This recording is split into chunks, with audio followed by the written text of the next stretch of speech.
You ask Tiger to calculate. This deals with linear inequalities with one unknown. The final result is x equal or greater than 6,250.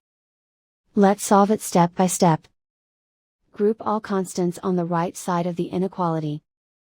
Subtract 750 from both sides.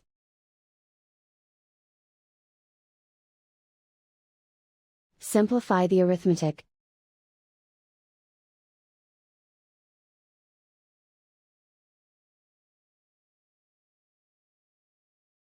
Isolate the x.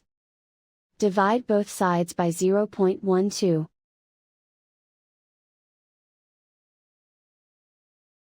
Simplify the arithmetic.